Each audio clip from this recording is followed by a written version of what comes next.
Brent? Huh? Is everything fine? Are you giving Iran a deadline before you start bombing bridges? I don't like giving deadlines, but they pretty much know. They know the story. So are you meeting? They better behave. Are you meeting with Netanyahu on vehicle stuff?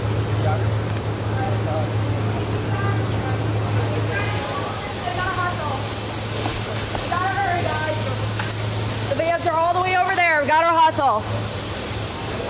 Go, go, go, go.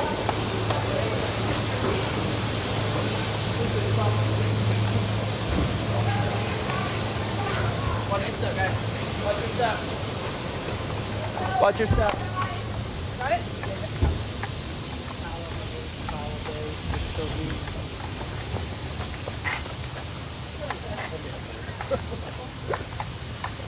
I was ready for that. How about you?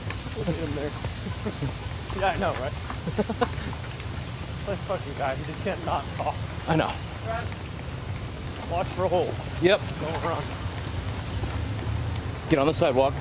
Safe. I'll go in first. You drop your sticks. One's in front. This is two. Woo! Hello. What is that?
One, two, 1, 2. Mike.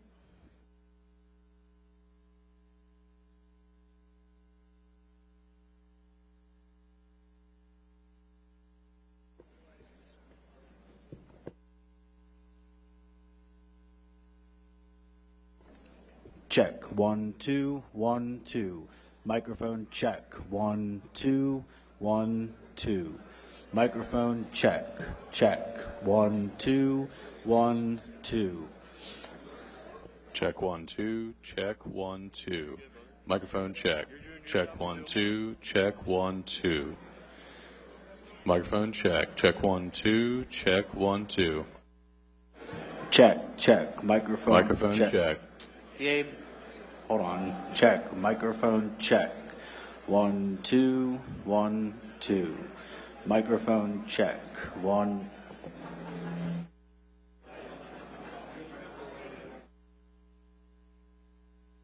Check 1, 2. Check 1, 2.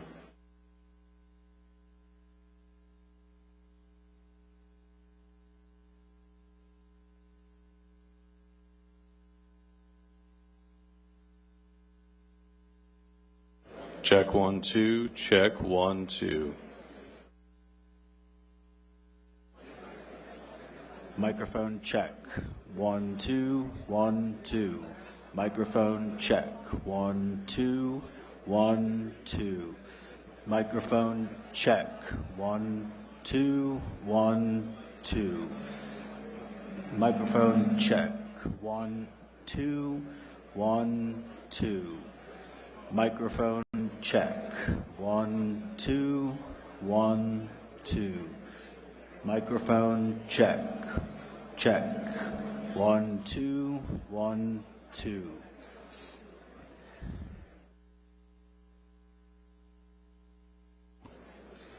Microphone check. 1 2 1 2.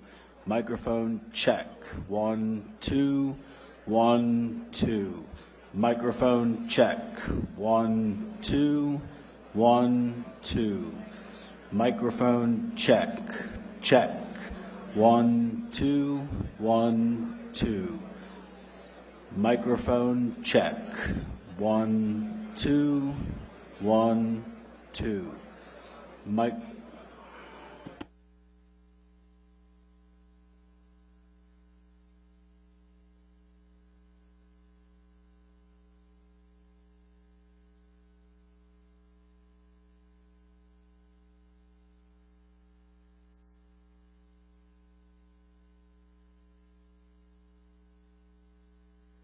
Microphone check. 1.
Test, test. Mic 1. Test, test.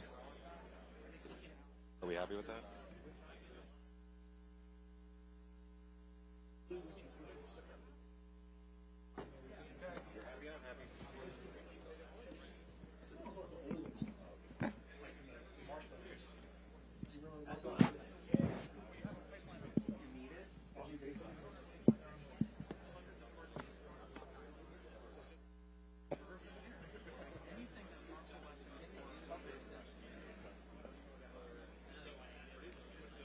Just to clarify, I'm handing the national anthem singer the microphone on, and you will turn it hot. Roger.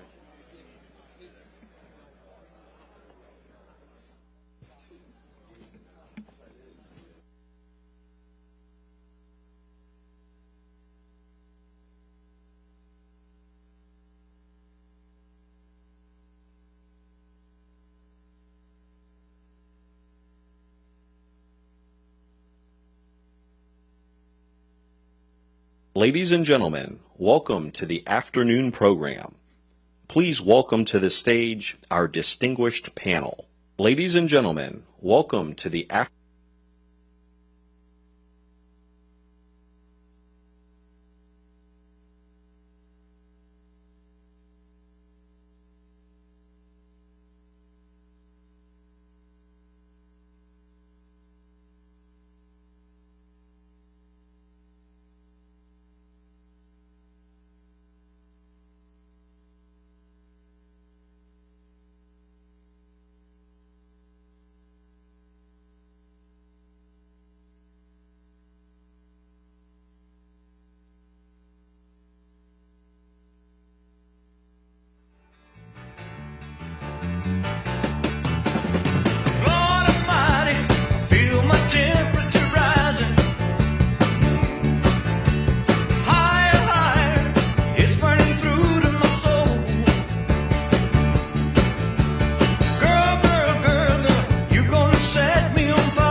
Microphone check.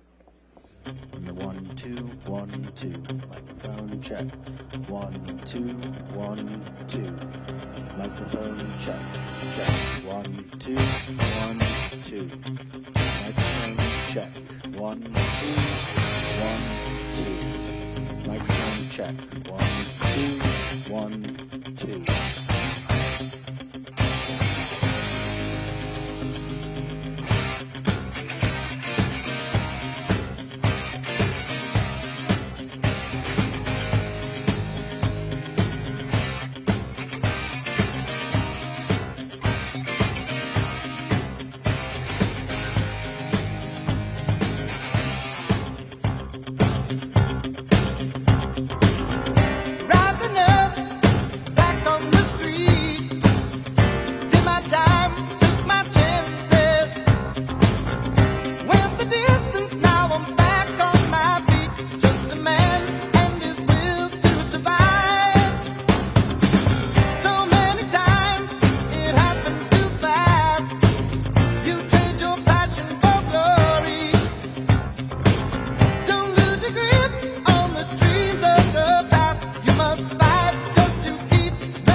She forgot all about the library like she told her old man now.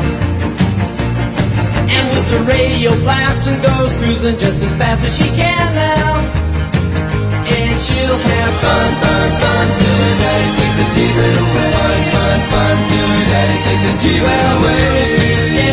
where she walks, looks and drives like an ace. You walk like an ace now, you walk like an ace. She makes the Indy 500 look like a Roman chariot race. Like an ace now, you look like an ace. A lot of guys try to catch her, but she leads them on a wild goose chase. Like an ace now, you drive like an ace. She'll have fun, fun, fun till her daddy takes her teeter away. Fun, fun, fun till her daddy takes her teeter away.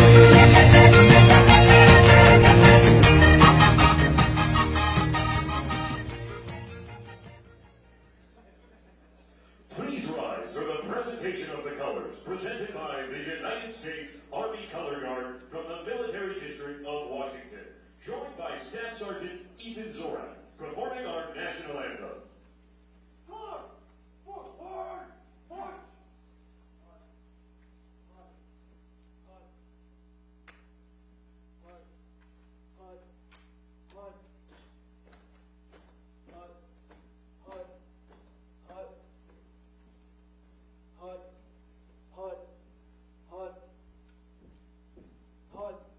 Colors!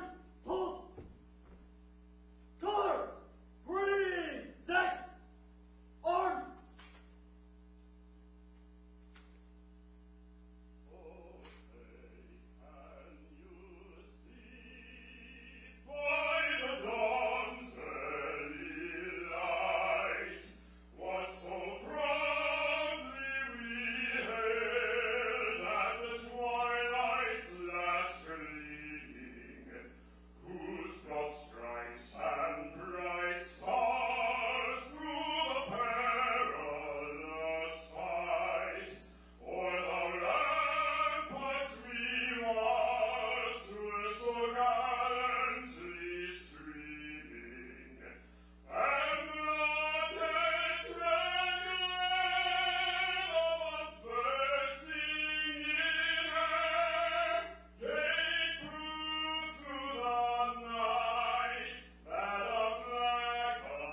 It's been 7 hours and 50 days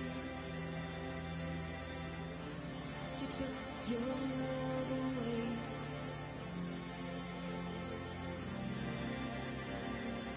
I go out every night and sleep all day since you took your love away.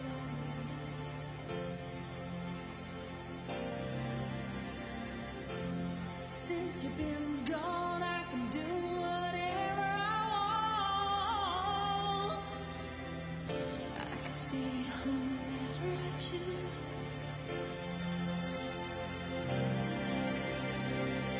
I can eat my dinner in a fancy restaurant, but nothing, I said nothing can take away these blues. 'Cause nothing compares to you.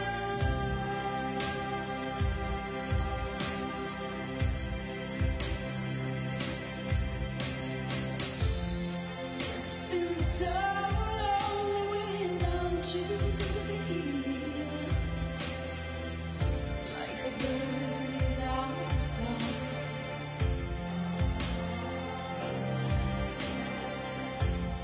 Nothing can stop these lonely tears from falling.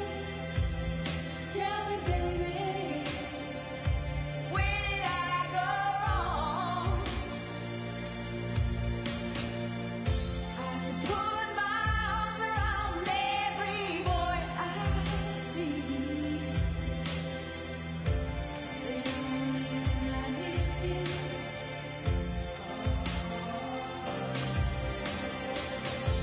I went to the doctor and guess what he told me? Guess what he told me? He said, girl, you better try to have fun no matter what you do. But he's a fool, 'cause nothing compares to you.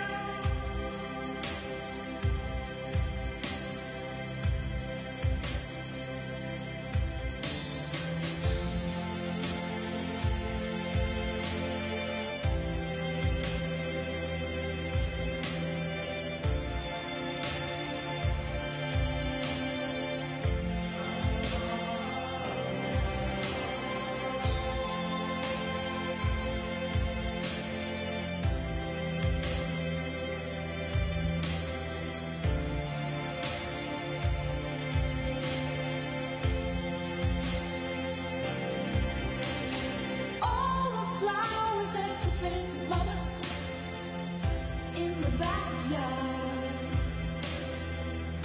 all died and went away.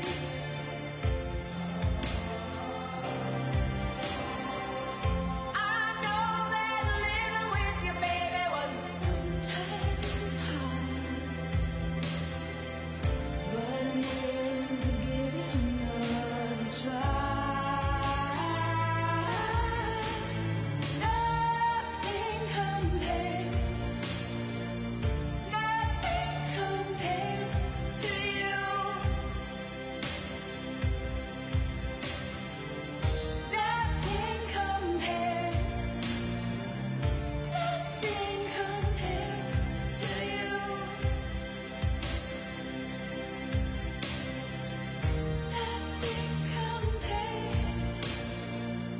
Nothing compares to you.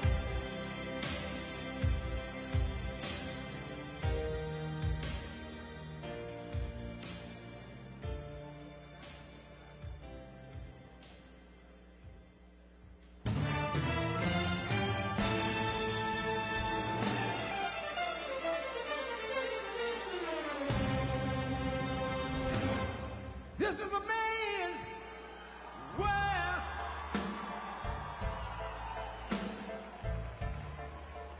This is a man's world.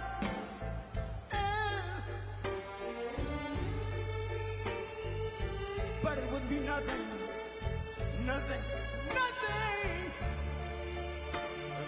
woman or a girl.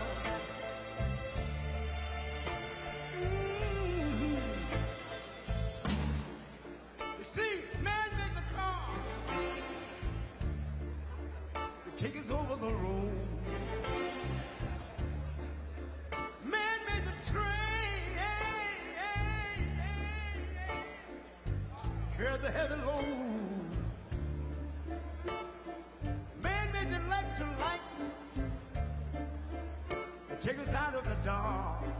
And man made the boat for the water. Like my Bible said, Noah made the ark. This is a man's world. Ow! But it wouldn't mean nothing, nothing, nothing. About a woman or a girl.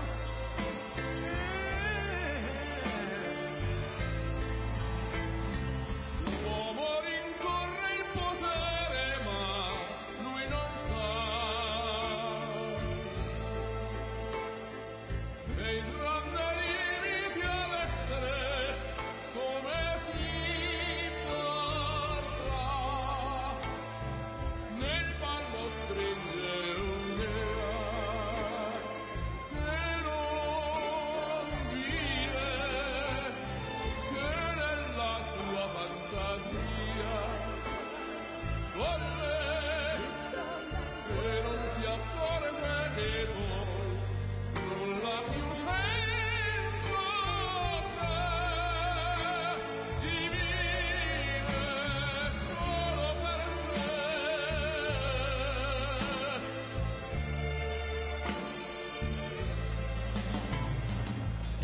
Man thinks about a little bit of baby girls and a baby boy. Man make them happy because man make them toys. But after man made everything he can. Man made lira, pesos, dollars, rubles, buy from every good woman, every man. Ow! This is a man's world. Senza te But it wouldn't be nothing. solo per sé, solo per sé. He's lost in the wilderness. He's lost. E non si accorge che poi nulla più senza te si vive solo per sé, solo per sé,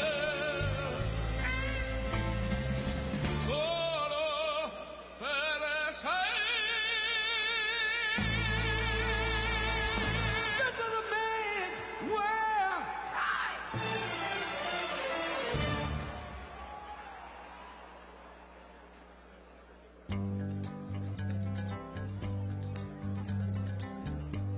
We're caught in a trap. I can't walk out because our love is too much, baby. Why can't you see what you're doing to me when you don't believe a word I say?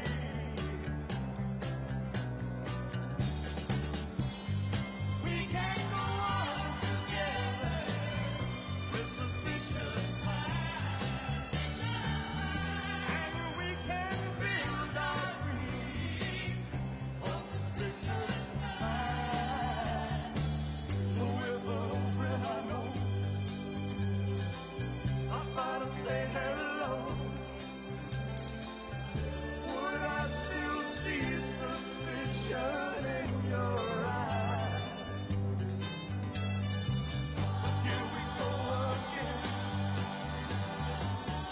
asking where I've been.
what you're doing to me.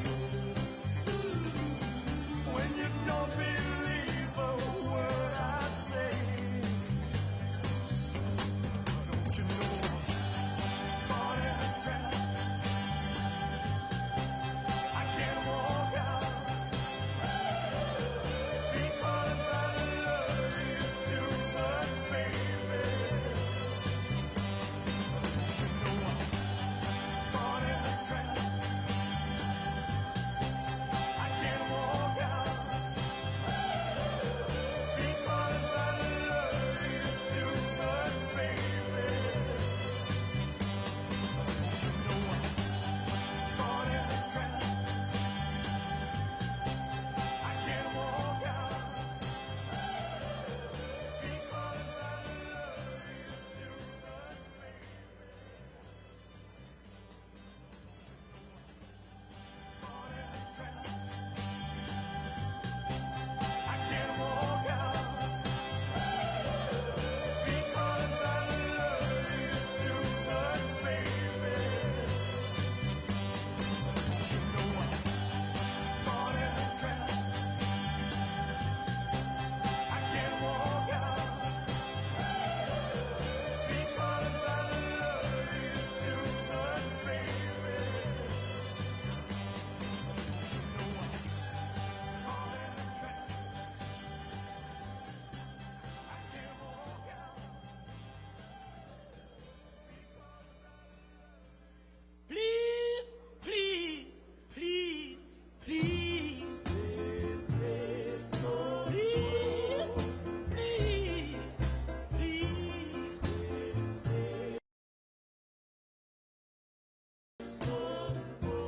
Honey, please, don't, yeah, oh yeah, oh, I love you so,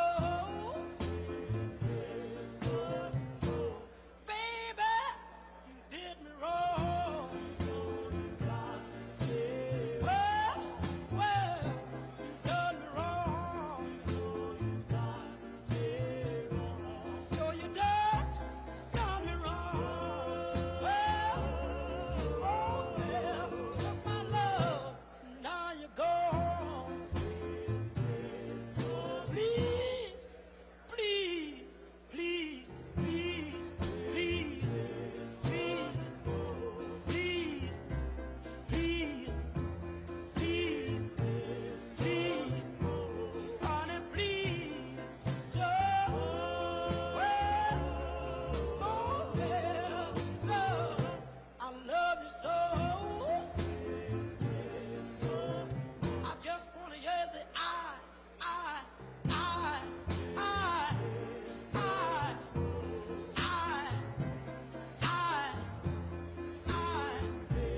I, honey, please, don't.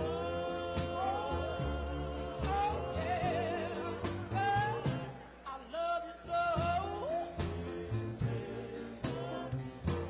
baby. Take my hand. I wanna be your lover man. Oh yeah, good God Almighty, honey, please, no. Well, oh yeah, no, I love you so. Please, don't go. Please, don't go. Honey, please, don't go. I love you so. Please, please.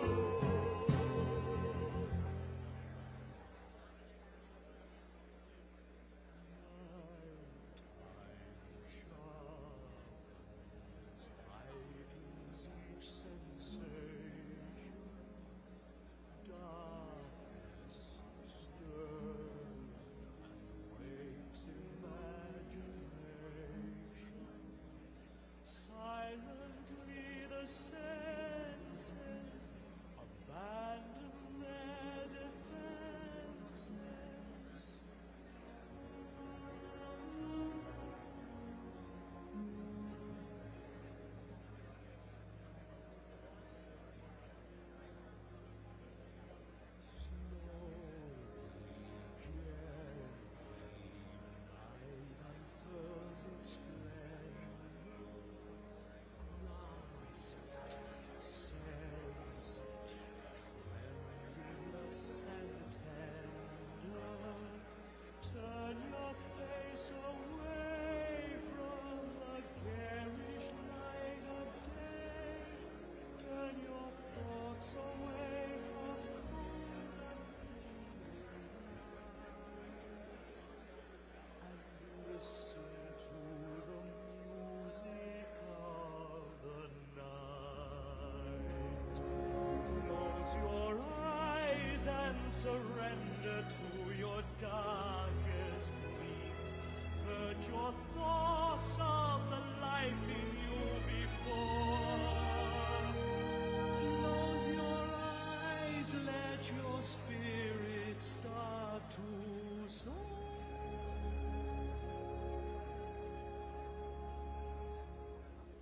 And you'll live as you've never lived before.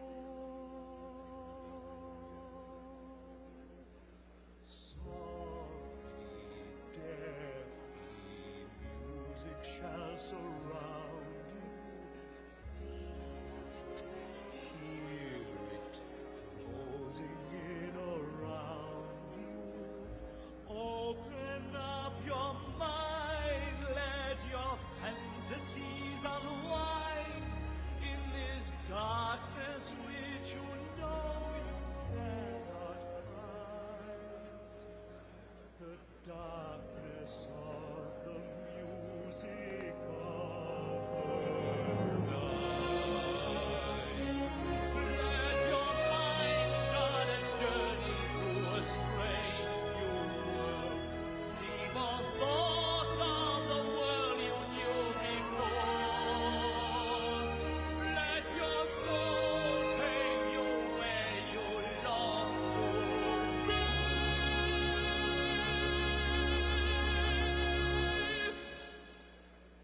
Only then can you belong to me.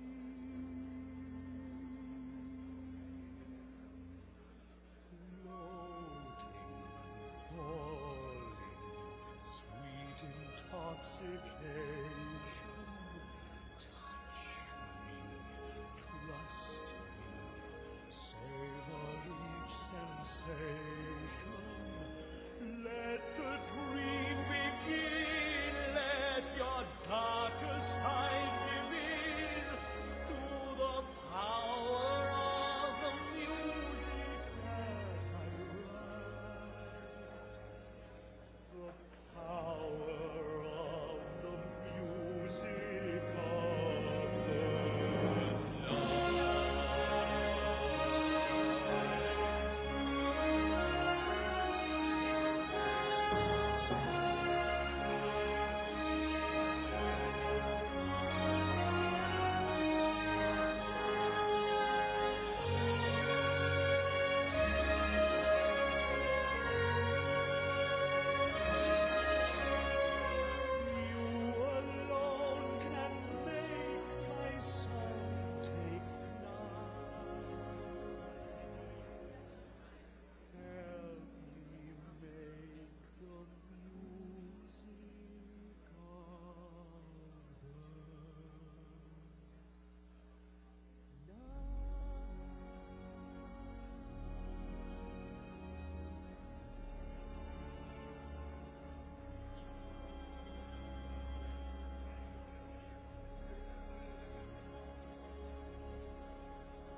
plays a mean pinball.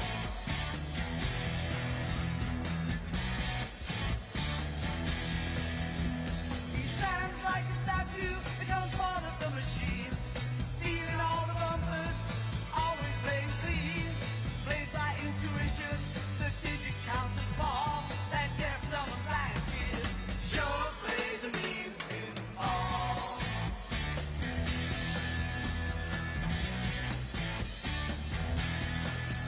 He's a pinball wizard, there has to be a twist. A pinball wizard's got such a submarine wrist. How do you think he does? I don't know. What makes him so good? Ain't got no distractions, can't hear no buttons and bells. Don't see no lights flashing, plays by sense of smell. Always gets a replay, never seen him fall. That deaf, dumb, and blind kid sure plays a mean pinball.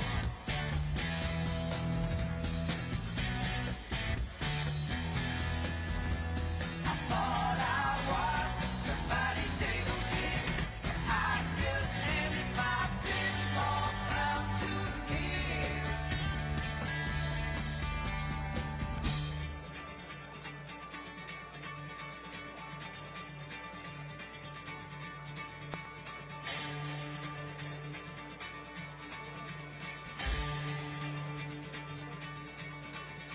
Even on my favorite table, he can't beat my best. His disciples needed him, and he just does the rest. He's got crazy flipper fingers, never seen him fall. That deaf, dumb, and blind kid sure plays a mean pinball.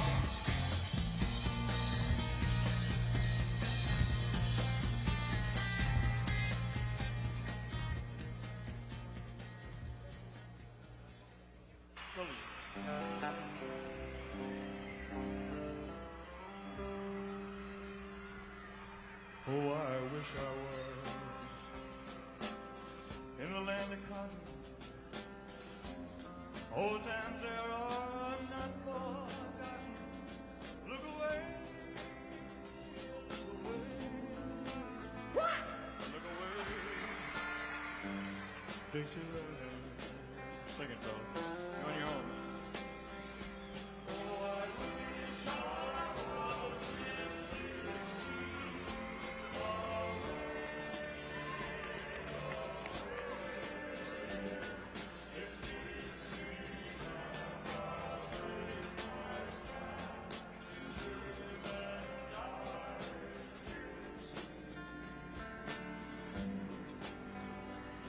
for Dixieland I was born. Early Lord, one frosty morn. Look away, look away, look away, Dixieland. Glory, glory, hallelujah.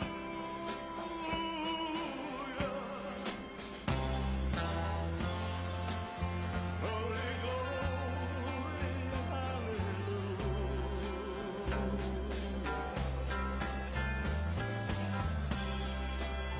Glory,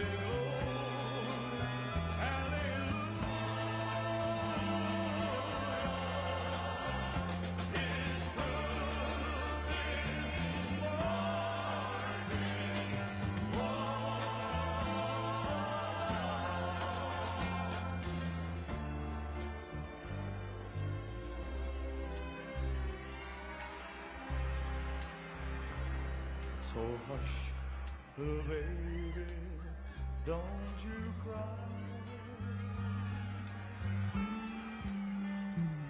You know that daddy bound to die,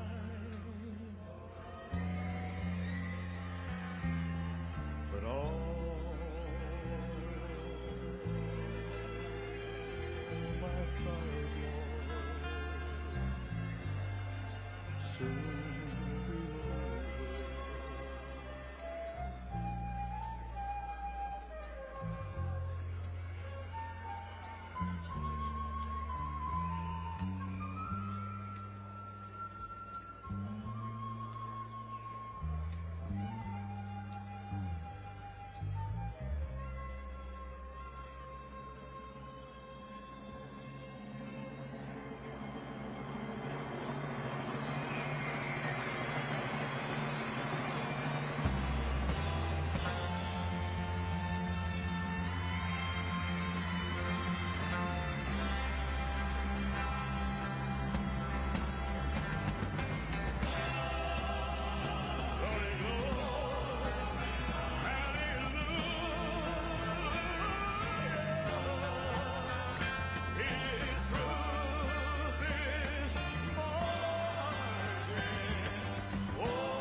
Ladies and gentlemen, welcome to the afternoon program.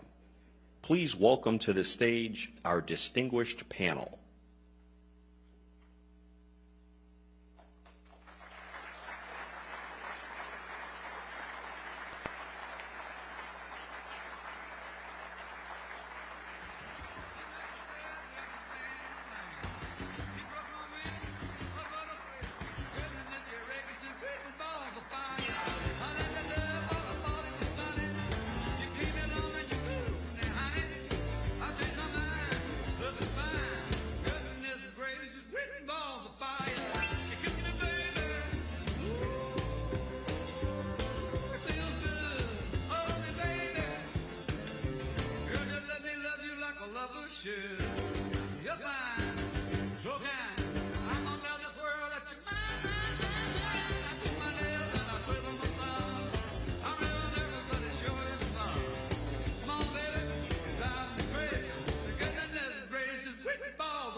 Now, please welcome to the stage the United States Secretary of War, Pete Hegseth, United States Senator for Pennsylvania, Dave McCormick, and the Honorable Dina Powell McCormick.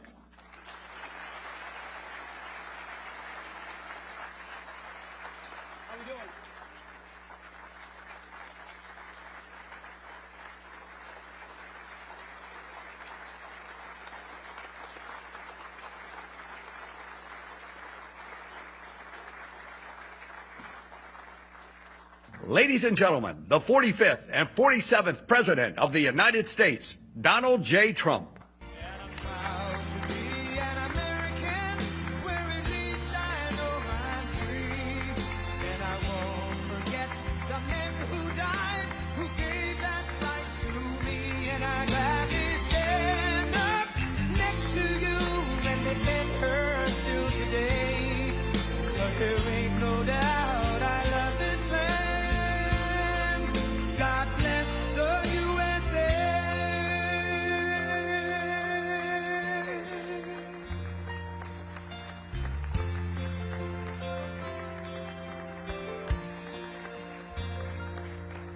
From the lakes of Minnesota to the hills of Tennessee, across the plains of Texas, from sea to shining sea, from Detroit down to Houston and New York to LA, where there's pride in every American heart, and it's time we stand and say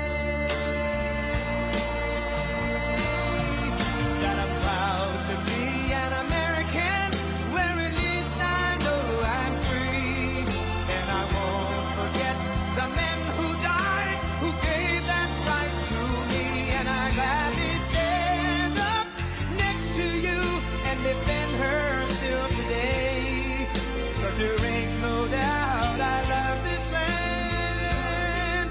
God bless the USA.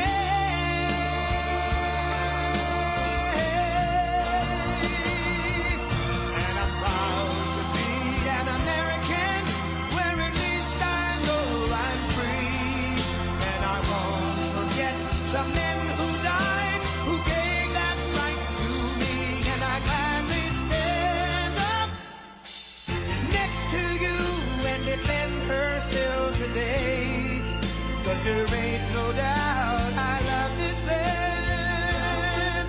God bless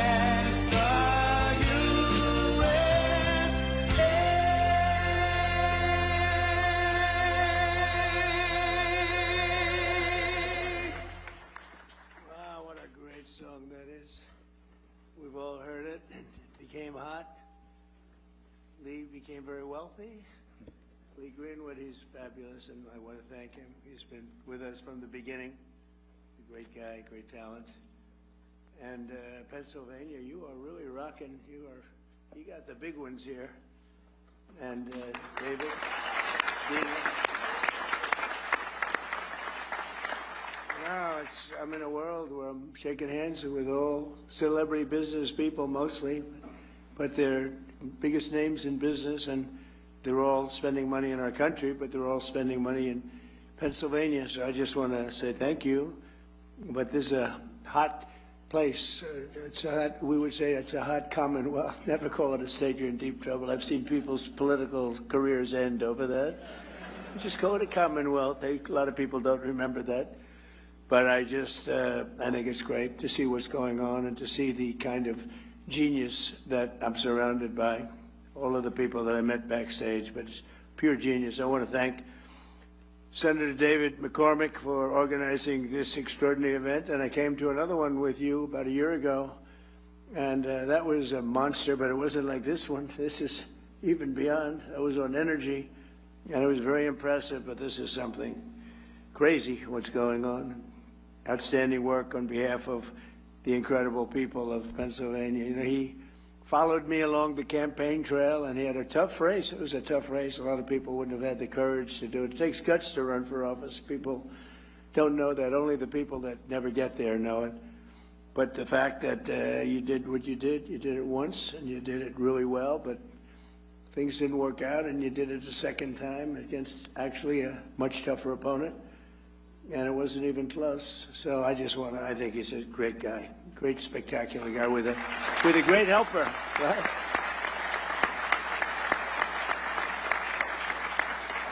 But we're here today to celebrate a colossal victory for this Commonwealth and for the entire nation. This afternoon, we're announcing nearly $10 billion of new investments in our defense industrial base right here in the great Commonwealth of Pennsylvania, and these investments will create more than 4,000 jobs. Pennsylvania workers will build the ships, submarines, trucks, weapons, and industries that will ensure America remains the strongest and most powerful nation in the history of the world. We're doing better now than we've ever done. We have $19.2 trillion. We used to go million, then we went billion, now we're into the trillions, but there's never been anything like it. The country is as hot as it's ever been, and we're doing really well with Iran. The Islamic Republic of Iran is not happy right now. Should have been done 47 years ago. Should have been done at least during the 47-year period. And it wasn't. Other presidents didn't do what was right. They should have done it a long time ago. It would have been much easier. And they want to settle so badly. They don't like what we're doing. And they do want to settle. We'll find out whether or not we settle with them or we just finish it off. But I want to thank Secretary of War Pete Hegseth. He's been amazing. Pete, thank you very much. Great job. He's been really amazing. You know, he used to do interviews. All he wanted to talk about is war. Sir, would you give a pardon to 19 soldiers? Why? Why? Well, they killed a lot of people. They were trained to kill, and that's what they did. And I pardoned a lot of people. But they've all been well behaved, right? Okay, good. Otherwise, it'll be a big story. Trump shouldn't have let him go. But I'm blaming you, Pete, okay? But he was very successful, actually, on television. I think he probably hated it because he can't love anything more than what he's doing right now, and he's doing it incredibly well. So great job, Pete. Appreciate it. Small Business Administrator Kelly Loeffler. Kelly, wherever you may be. Thank you very much. She's great. Secretary of the Army, Dan Driscoll, who's really out there with that beautiful smile. With that beautiful smile, but he's actually a killer. Look at that beautiful, nice face. Everything's so happy. He's a killer. Would you believe it? Those are the best kinds, actually. Commanding General of the Army, Trevor Bredenkamp.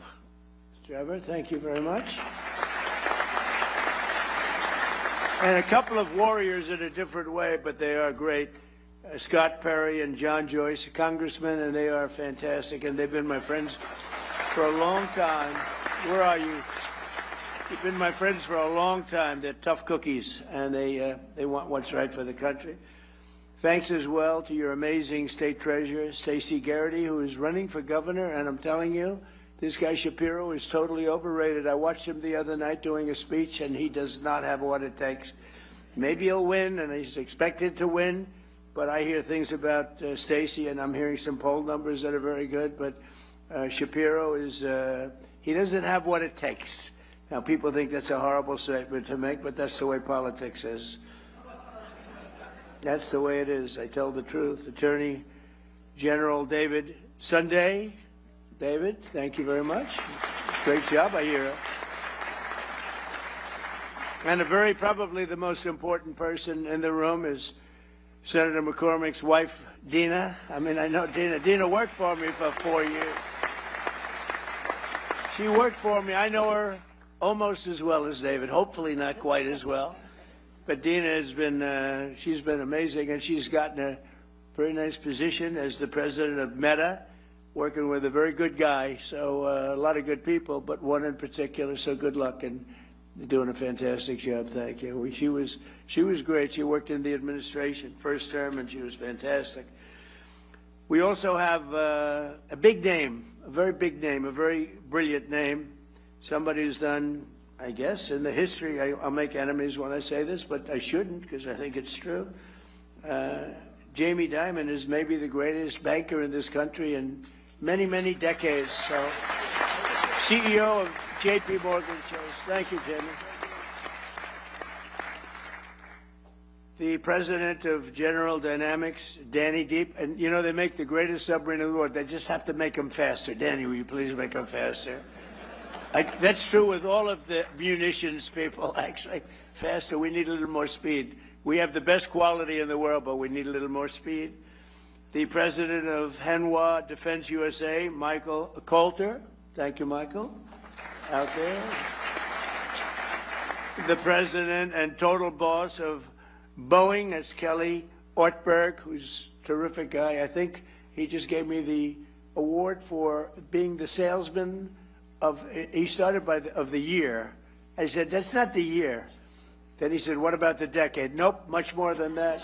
So it's the salesman in the history of Boeing. I have sold more Boeing planes, over 1,000, and nobody comes close. You know what I got for that? Nothing. I get nothing. Now, if I was in the private sector, I'd say I want a piece of the company for that, right? But Kelly, you've done a great job. You're bringing it really back, and you're up to 44 planes now. Or 44. They're producing the planes at a very rapid rate, and Kelly has done a tremendous job. President of Northrop Grumman, Kathy Warden, showed us a plane that I like a lot.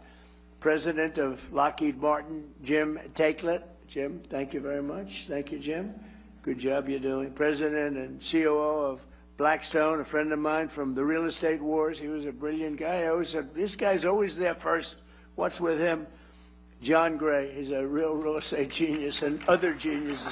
Now real estate, he doesn't even have to participate, he said, but you've done a great job, and say hello to you-know-who. He's a tremendous guy. He's been a big help. Steve has been a big help. Co-chairman of TWG Global, Thomas Tull. Thank you, Thomas. CEO of Divergent Technologies, Lucas Zinger. I just saw some of their technology. It's amazing. I saw some of those things backstage. You don't want to talk about them. They're pretty amazing. CEO of EQT, Toby Rice. Thank you, Toby. President of North America's Building Trades Unions. Is the most powerful man in the room. It's Dina for the women, and it's this guy for the men. Sean McGarvey. Thanks. Thanks, man. Sean McGarvey. Good guy, too. And the founder of Valor Equity Partners, Antonio Gracious, and he's somebody highly respected by everybody, including my family, my kids, and also helped us tremendously working at the early stages of the administration with cost, because we inherited a cost mess, and he was fantastic, and I want to thank him. And Elon, too. Elon did a fantastic job. This year we're celebrating the 250th anniversary of American freedom, and no state has been more central to protecting that freedom than the Commonwealth of Pennsylvania. Pennsylvania is where America declared its independence, where George Washington crossed the Delaware, where the Union was saved by the heroes of Gettysburg. What a war that was when you read about it. And where Pennsylvania workers poured the iron and steel that won 2 world wars and won lots of other things in addition. With today's announcement, Pennsylvania will play a key role in building the arsenal of freedom to defend our nation in the modern world. We have things happening in this state. I think really people don't know what's happening in Pennsylvania. People aren't really, literally, they're not able to even fathom what's going on. And I'm just sitting back there. I thought I was very well aware of it. And then I'm meeting people, very well-known people, and they're saying what they're doing here. We got to get the word out a little bit because this is very much of a miracle, very much of a miracle. Highly respected people. The talent and innovation in this room will keep America safe for many years to come. They are very advanced, the most advanced equipment anywhere in the world. Under the Trump administration, we've invested a record $1 trillion in the United States military, and next year, I'm proud to say, and Pete, we have to get moving on this, $1.5 trillion we're going up to. We need it. It's all made in the USA, so it's not, as Sean, it's not fully a cost. You know, it's cost. We got to take something, but it's called jobs, and when you think of it that way. But 1.5, I built the military in my first term, and I used it in my second term, and as you know, Venezuela was actually 48 minutes, but let's call it 1 day. And we've paid for the cost of that war 50 times over, more than 50 times over already. And they've been great, the people from Venezuela. The leadership has been fantastic, and we're working with them, and the big oil companies are moving in. They've made more money for themselves in the last few months than they made in the history of the country. And it's just it's being properly run. They have oil. They have so much oil. You find the oil there, Pete, you just look down on the ground and you say, oh, that's oil. Just drill it. There's very few places that have anything like that. But we have a great relationship with the leadership. We've worked with them very closely, and we're bringing all the big American companies in, and it's been very much of a miracle. Millions and millions of barrels a day. The spirit of our armed forces is the highest it's ever been, with every branch setting records for recruitment. And I will tell you, during the campaign, when I was running against Kamala, she had no clue, but Joe had no clue either. That's why they got him out of there. I had to run against 2 people. Everyone else runs against 1 person. You do well. Joe wasn't doing too well. He was down like 28 points. So they said, let's replace him. That's like replacing a fighter. You're doing great against the guy. I said, let's put somebody else in. Fortunately, she wasn't much better than he was. And somebody said she's leading in the polls. That's not possible. But if she is, that's fine. You got to go out. You got to win. But what's happened with the election, this was an amazing election. Think of it. We won every swing state. We won the popular vote by a lot. We won 82%, 87% of the counties in America. That's a big one. We won the Electoral College.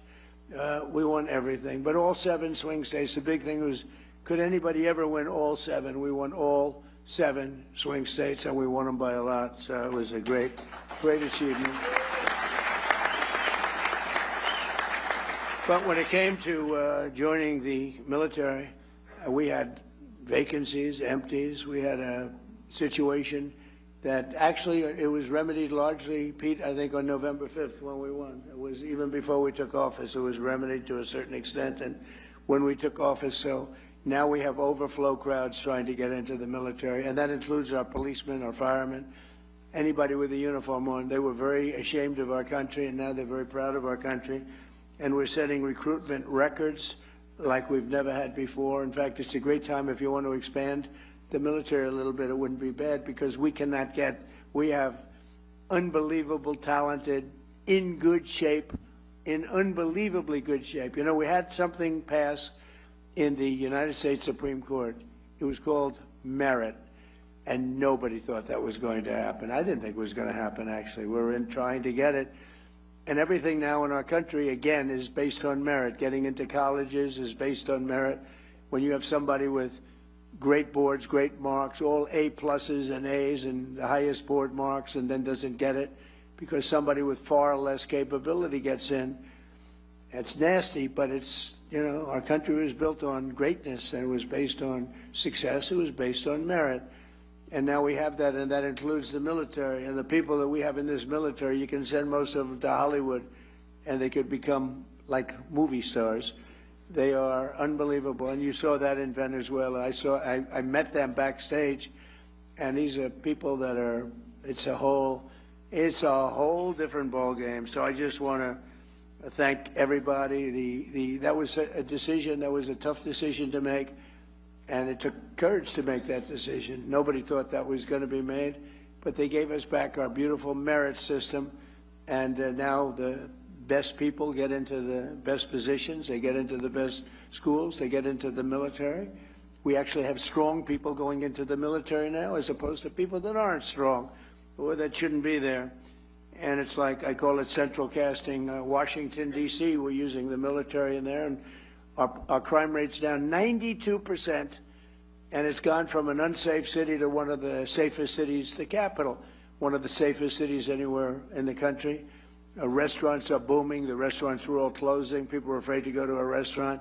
We took out over 5,000 criminals. We got them out of here. We got them, sent them back to their country. Many of them came through the Biden open borders, which was insanity. We got them out of this country, and we did a real job in Washington, D.C., and I will say Memphis is a similar kind of a thing, a little bit. We started it a little bit later, but they're down in crime 78%. And New Orleans, Louisiana, the governor called me up, Jeff Landry, great guy. He called me and he said, we have a problem. We have the Mardi Gras coming up, and this place is loaded up with crime. And we sent in the National Guard and others, and it was the safest, that is on record, the safest Mardi Gras on record. They've never had anything like it. He called me two days later. He said, I've never seen anything like it. It's a terrible expression. He said, nobody was killed. Well, that doesn't sound so good to say, frankly, in one way, but in another way, many people would be killed during Mardi Gras consistently, and now it was the safest they've had, he said, in 67 years, so it's pretty good. But we're going out for the $1.5 trillion this year, and I think we're going to be able to get it. And we're going to get it because we have so much money coming in. The tariffs have made this country so rich, and they've made this country so competitive.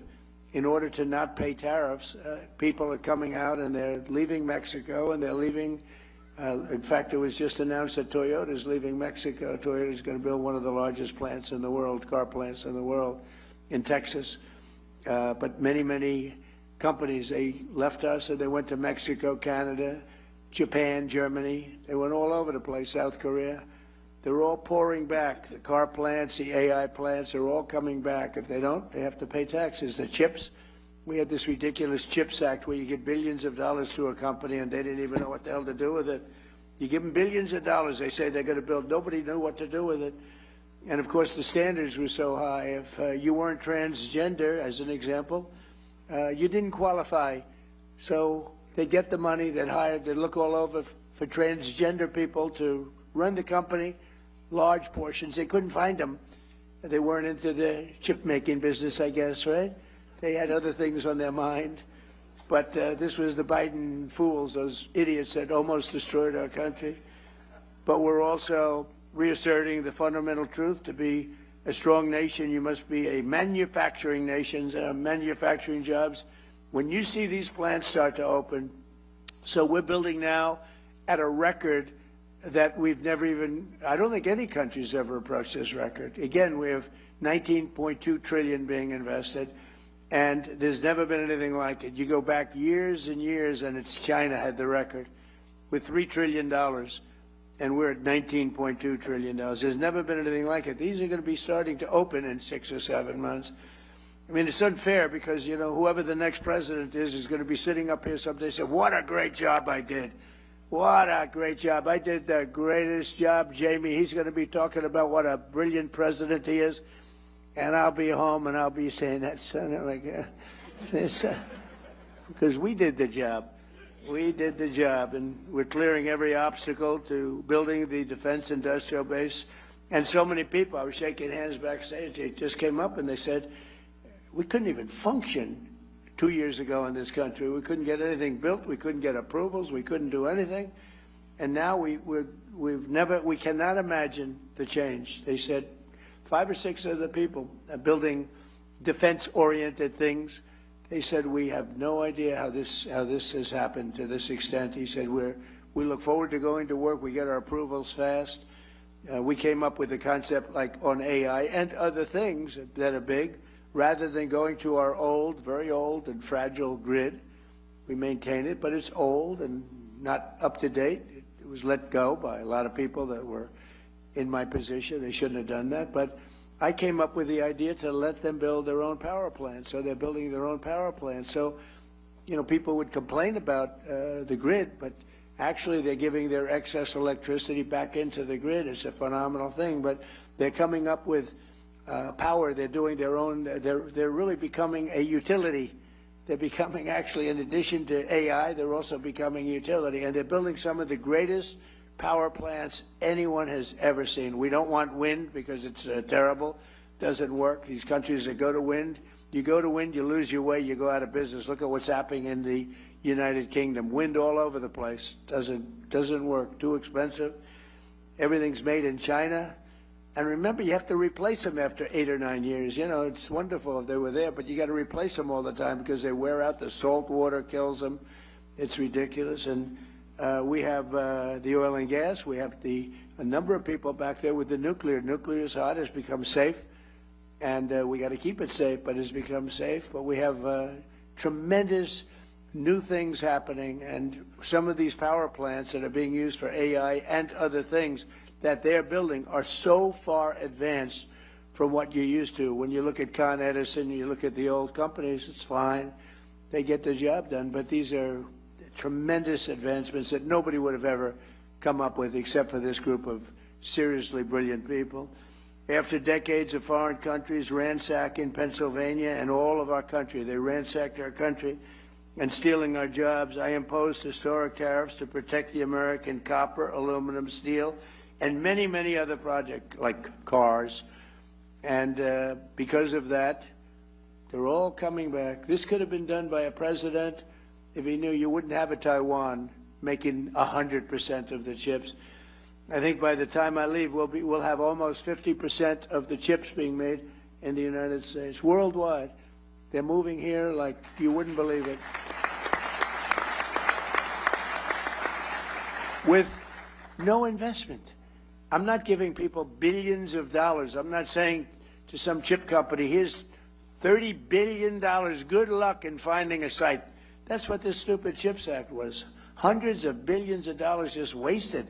Half of the people never even used the money. I didn't give them 10 cents. I said, you're going to pay nothing for a year. After that, you're going to pay 10%. After that, you're going to pay 25%. Gives you 2.5 years to build your factory. If you don't build it by that time, you pay 200%, meaning you're sending chips in. You have a 200% tariff. They're building like crazy. And the biggest chip company in the world is building, and they just announced that they're expanding by another $200 billion. They're spending most of their money in Arizona, a great place to invest. But they're spending an extra $200 billion. It's the biggest chip company in the world. But we passed the largest tax cuts in American history. We delivered 100% expensing. That's a big one. That's, I think, we had the greatest economy in the history of our country in my first term. We then got hit with COVID, but even including COVID, we did a great job in COVID. We never got credit for it, but every country was ripped apart by that disaster. We know where it came from. It came from Wuhan, and I said that. But we were all ripped apart. And China got hit very, very hard. It was delayed. They got hit very hard at the end. But it was a terrible thing. But we had the greatest economy in history.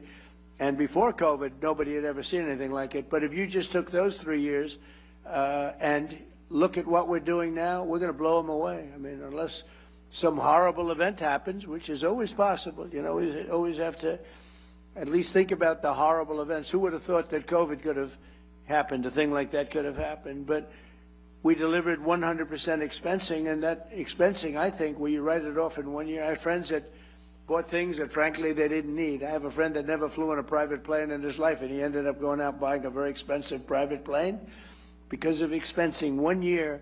And a lot of you're building your plants, more importantly than an example like that. You're building your plant and equipment. Jamie can expand his bank right off everything in the first year. And you're doing a nice job. Your building is beautiful, by the way. It's great. You can write that sucker off in 1 year. Can you believe it? Now that stands up there, that steel. I want to know that steel contractor. He did a good job. Great job, actually. But we delivered 100%, and I felt it was very important to do so. And it goes for a 10-year period. So it doesn't just, I actually want to make it for 1 year because I figured everybody's going to come. 10 years is too long, but we had a couple of senators that really wanted, including a man named Lindsey Graham, who we love.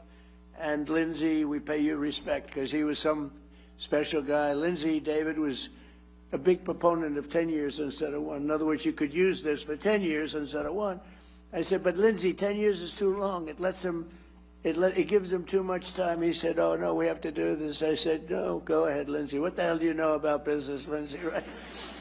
But he was great. We're going to miss him, right, David? We're going to miss that guy. What a way he was, yeah.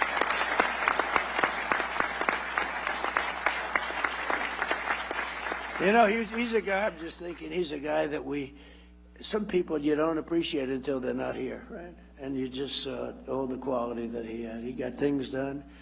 He could even deal with Democrats. If I needed a Democrat, I could go to Lindsey, and Lindsey would take him out and wine him and dine him and say, I got him for you, right? There aren't too many people could do that. David and I know it very well.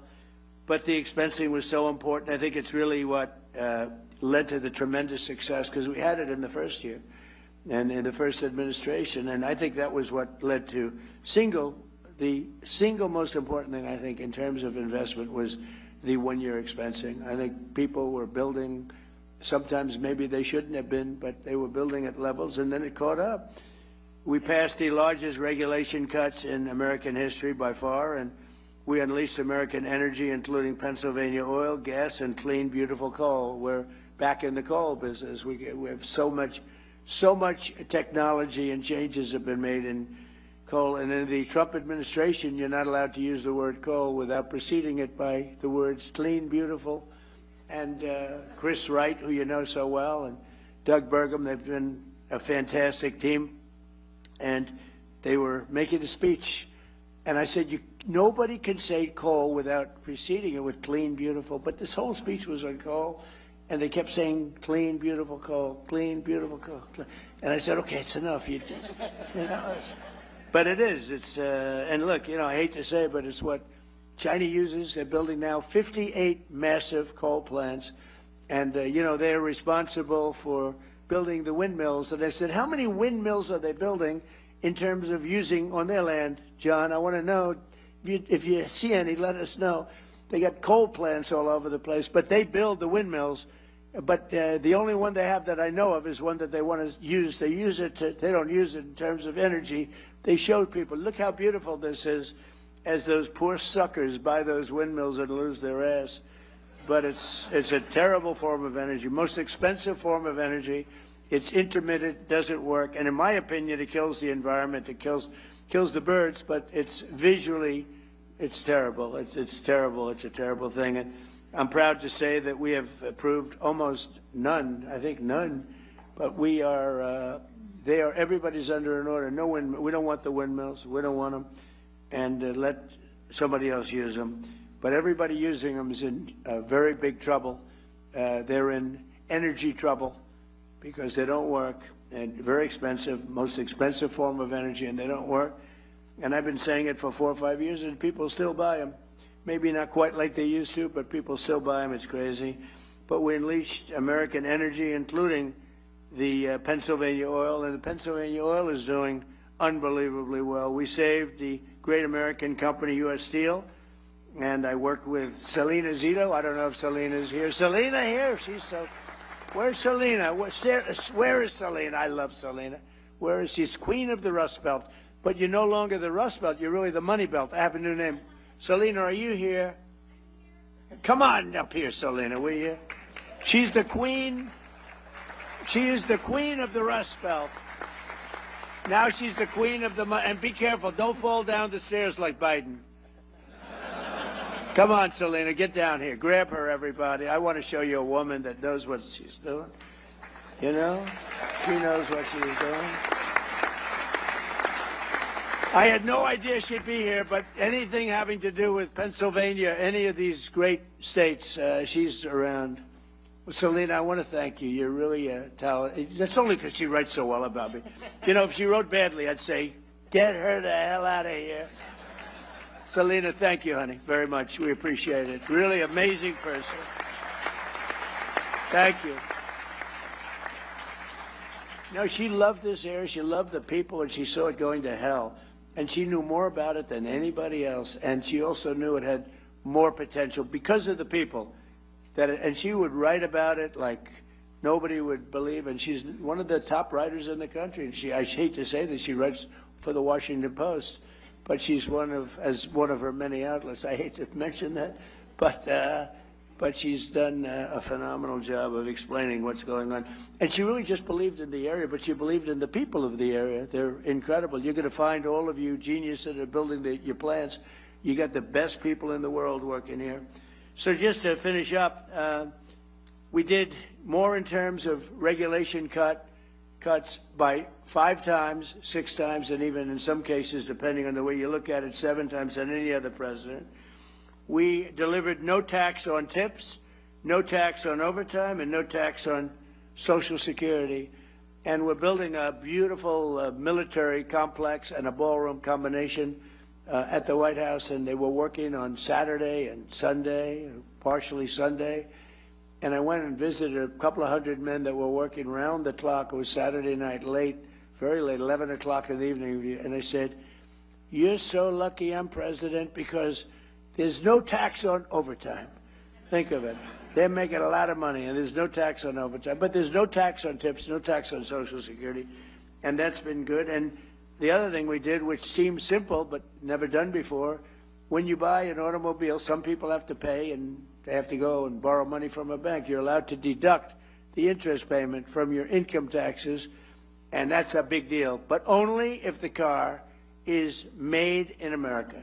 So that's been great. So all of these things have added up to a level that we're booming. The country is booming, and we'll have Iran defeated soon. They'll be defeated very soon.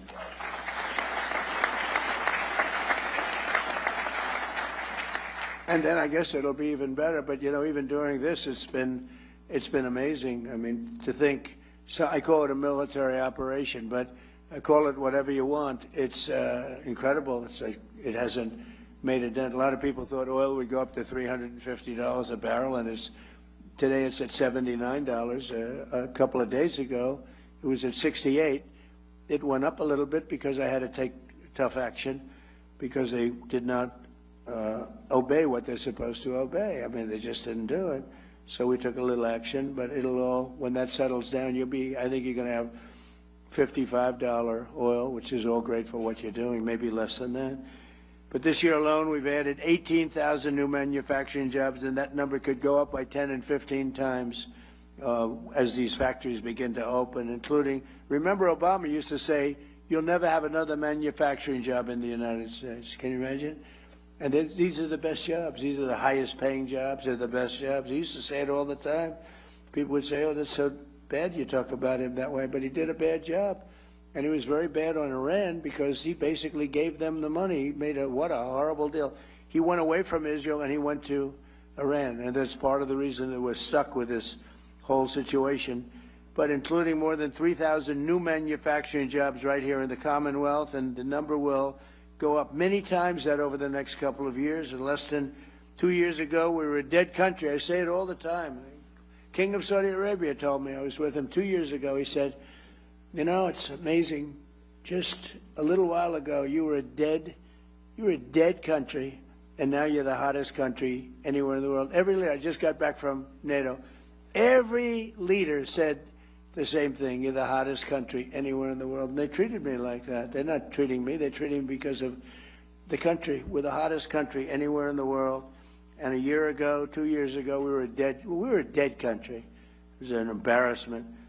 So now, with all of that being said, just yesterday it was announced that inflation saw the largest monthly decline in 6 years. Can you imagine that? 6 years. So we inherited the highest inflation in the history of our country, and it was really amazing. You know, we inherited it, and then I had my first news conference the day after I took office, and they said, affordability, affordability. They go, that's a fake word that they use. They caused the affordability problem. It's called high prices. They came up with this word. They're good at coming up with words, but we came up with a good word too. They're Democrats, dumb. You take the B out. Most people don't know that dumb has a B, okay? But the U replaces the E, and you have a Democrat. And I just don't understand, because their policy is so dumb, what they've done to this country and what they will do to the country. If we don't win the midterms or win the election, everything that I'm talking about, you can just write it off, because it'll revert back to open borders. It'll revert back to ridiculous high interest rates. And again, we should have the lowest interest rate of any country anywhere in the world, because we make them all sing. But since I took office, defense investments in Pennsylvania are up by nearly 25% compared to crooked Joe Biden. And today we're adding $10 billion, and I think the number is going to end up being about $19 or $20 billion. And we'll be building 2 massive national security multi-mission vessels at the beautiful and historic Philadelphia shipyard. I met all the guys doing this, worth up to $1.5 billion, and it's a purchase of lots of vessels. We're going to have a lot of vessels being made there. We're also thinking about doing some purchases outside of companies that come here and build. They have to reteach us. You know, we used to make a ship a day, and now we're a laggard in that department. We do lots of great things, but we're a laggard there. And a lot of our shipyards were sold for real estate projects on the water. I bought one, actually. It was quite nicely located. But I didn't know I'd be president. If I knew I'd be president, I wouldn't have done it. I'd said I'd rather have a shipyard, right? But it worked out okay. You know, they had the best locations. A lot of those locations were sold. And we have to build our Navy, Pete, right? We got to get it going. So we're going to probably look at some of these companies that are coming in from South Korea and other places, and they're working with us on ships. And we're going to also buy some ships that are made outside of the area. And we're going to have we need a lot of ships for our Navy, a lot of ships, despite the fact we have the greatest Navy in the world, but our ships are getting older. And we really got out of that business. We built an aircraft carrier for $19 billion, which is crazy. The price is crazy. It started off I came in, one of the first things I went to see was the Ford aircraft carrier. It was way over budget. And it had things on it that you didn't need, like it had magnets to lift up the elevators with 10 and 12 planes on them. Think of it. It had all sorts of modern day things that were all, instead of using steam for the catapults, they used electric. Let's have an electric catapult. And so when I went to the ship, because I came into office and the ship was way over budget, built in Newport News, unfortunately, was way over budget. It was going to cost $3 billion. It was up to like 18, 19. It was terrible. And I said, I want to meet the catapulter. And a man came over along with 4 of his assistants. And I said, what's better, electric catapult or steam? He's been there for 25 years. He said, steam is better, sir. We can fix it with a hammer and a blowtorch. When the electric goes bad, I have to send to MIT to get geniuses over here.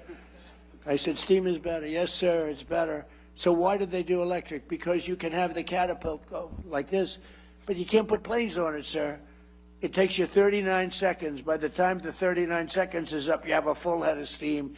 And I love breathing that steam, sir. That's the cleanest air you've ever seen. But I said, so you're saying we spent billions of dollars extra to build electric catapults instead of using, and I said, what else do you hear? He said, the elevators are no good, sir. They're lifted up by magnets. So here's my deal. I said, when Caterpillar tractor, and I watch more tractors than any human being on earth, rip rock, right through rock. It's all hydraulic. So I said, when Caterpillar goes into the business of using magnets to lift up their little blades, when they go in and when they go away from hydraulic, I'll tell you what, I'm going to do something. I'm going to start using magnets, but we don't want to use them. So we're not letting any, Pete, we're not letting any more ships be built with the ridiculous, the billions of dollars more they spent on electric catapults, and they're not good. They're not nearly as good, too complex. And by the way, we had to call the ship in twice because their catapults didn't work, and I predicted that was true.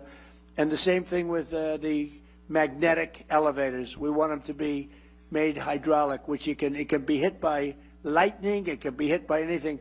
When a little water touches the magnets, it doesn't work anymore. And you're in the Atlantic Ocean with waves that are 60 feet high, and the Pacific Ocean with waves that are 70 feet high, and they're talking about magnets. It makes you want to get sick.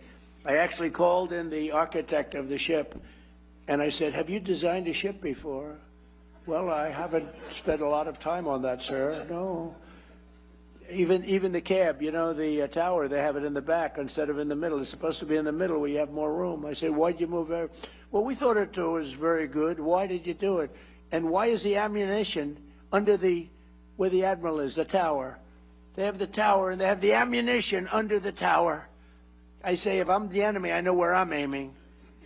These people, and the thing costs like $20 billion. It's ridiculous. All right, so we're changing all of that, right, Peter? You'll be fired so fast if you don't.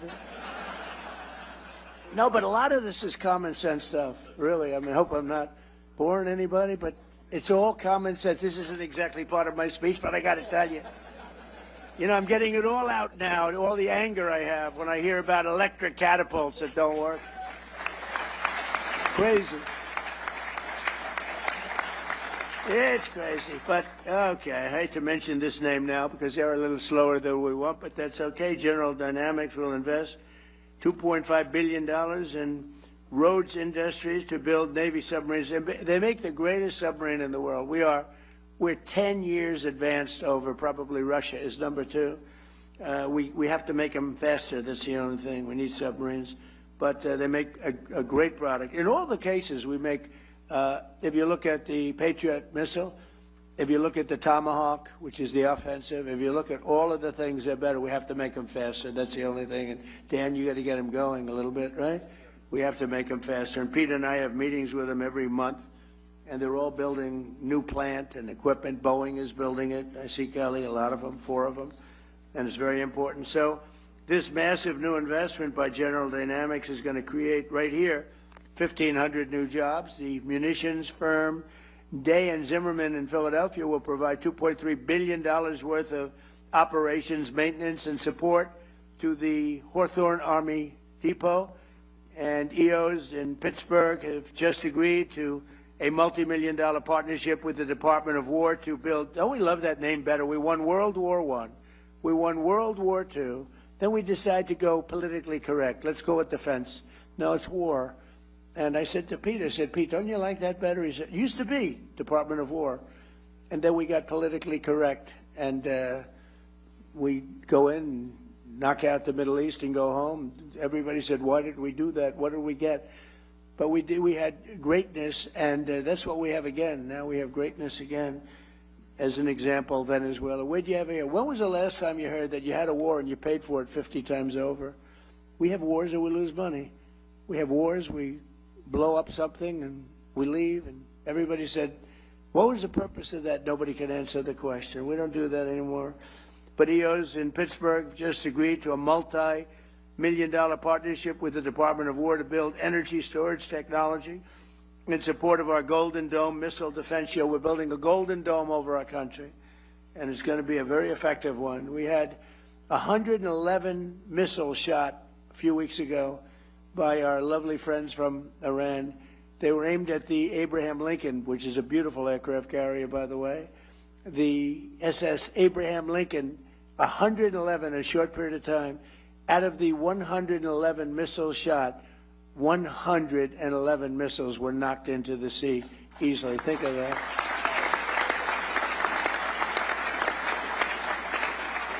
And I called the captain of the ship. He wasn't even sweating. All you got, Jamie Dimon would be sweating that. You wouldn't like that. We have a different kind of strength, Jamie, right? We don't have that. But think of it. 111 missiles are coming at you. And he's drinking his coffee, taking it easy. And one after another, we have the greatest people, most importantly, but we have the greatest equipment anywhere in the world. There's nothing like it. 5 years ago, 6 years ago, I would imagine you couldn't even think about a thing like that happening. The JWF Industries is expanding its Windber facility and anticipating over $500 million in new contracts to build new vehicles, weapons, and components, and they make great stuff. Voyager Technologies will be investing hundreds of millions of dollars in turning Pittsburgh into an international robotics and space technology hub. And the robotics is so important because, again, we have the most people working right now in the United States than ever before. We need manpower and woman power. The AI software company Air will be spending $450 million to expand their Pittsburgh office, and Carnegie Robotics in Pittsburgh will have the chance to produce hundreds of millions of dollars worth of autonomous technology for the United States Army and its vehicles.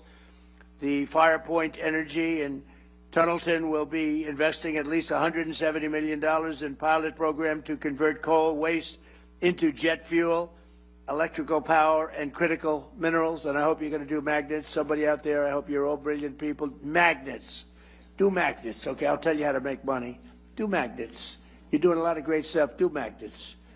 Because one thing we don't have, but we're getting close, but do magnets. So I hope John Gray is listening to me so he can give him a couple of bucks and go into the magnet business. I guarantee it's going to be a success. It's one thing we don't, for some reason, it's not complex, not hard. We have the material. For some reason, they just don't, they don't do it. We need magnets. So one of you companies out there, go out, I'll teach you how to make money. Just do it. Companies like Adelon, Kratos, Advanced Cooling Technologies, Sphere Brake Defense, JP Morgan Chase, and Q Intel, among many others, will be expanding their investments all across the Commonwealth of Pennsylvania. In addition, the defense subsidiary of the legendary Pennsylvania company, Mack Trucks. Oh, I met him the other day. Where's Mr. Mack Truck? Where the hell are you?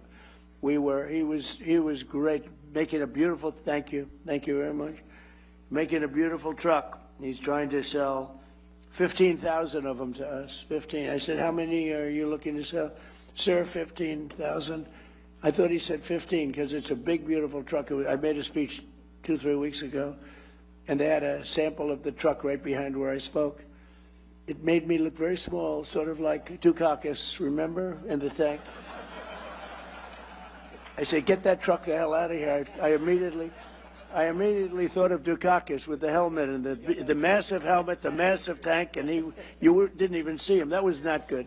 He went down 20 points after that. So I said, get that truck out. But the truck was amazing, actually.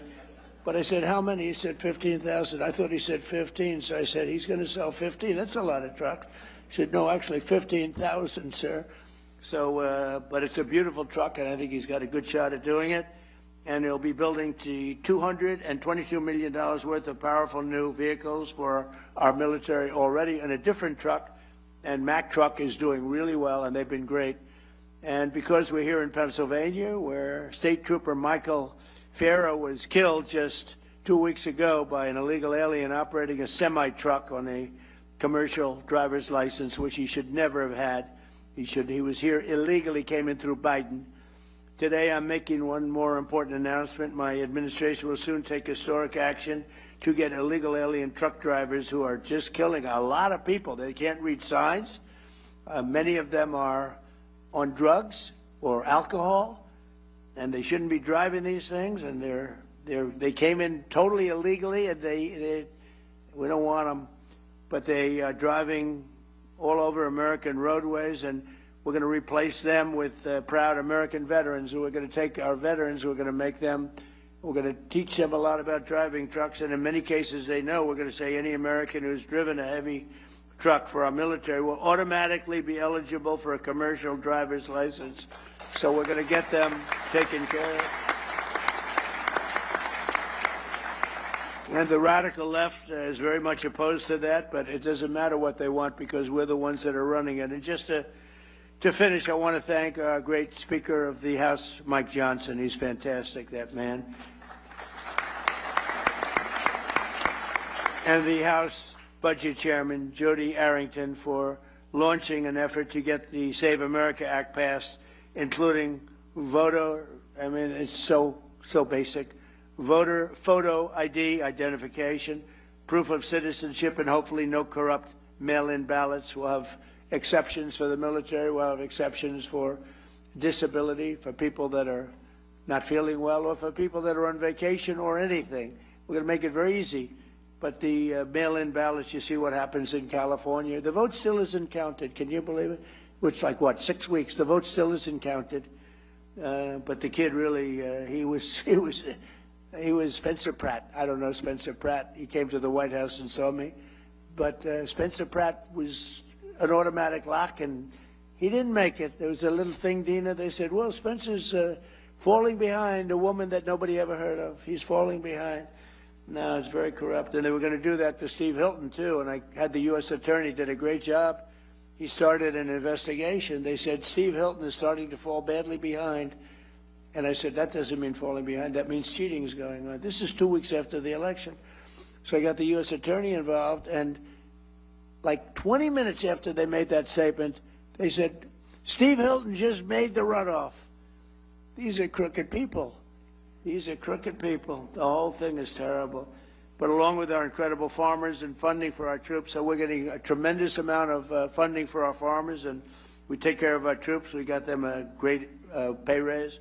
But I support those efforts, and we're cheering them on. And the actions that we've announced today will create thousands of new Pennsylvania jobs, and they'll make our entire nation stronger and more prosperous than ever before. We have the strongest nation that we've ever had. We have the most successful nation that we've ever had. We've never had a thing happen. So many people, the biggest people came, financial people said, well, sir, I've been in business for 35 years. One gentleman, he looked like a young man, but he said 35 years, so he blew it. But he said, I've been in business for 35 years. I've never seen anything like what's happening right now. I'll bet Jamie would say that. I'll bet John would say that. There's never been a period of time like this. So I want to thank, again, Senator McCormick, once again, for this incredible get-together, but really, much more importantly, for the outstanding work that he's doing as a senator. He's an incredible person. And Pennsylvania has never had a greater warrior at the U.S. Senate than Dave McCormick, and it's an honor to be with you all, and we're going to do things that nobody would believe. If you go back 2 years when we were a failing nation, nobody would believe that we could be doing business and we could be even safety. The lowest murder number since 1900. Think of that. The lowest number since 1900, 125 years ago. Nobody would believe we have the lowest crime numbers, despite the fact that millions and millions of people came into our country illegally, and many of them were, they're gone now, but many of them were from prisons, they were drug addicts, they were from mental institutions. We have the lowest crime numbers we've had in decades and the lowest murder number in 125 years. So it's really been amazing. And David, I'll give it to you. I'll turn it out, but it's just an honor. I'm with so many people that I respect so much. I don't know all of you. I know many of you through reputation, through reading, but you're an amazing group of people, and you really are making our country great. Thank you very much. Thank you, Mr. President.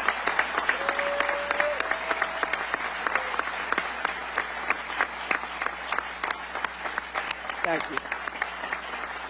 Thank you, sir.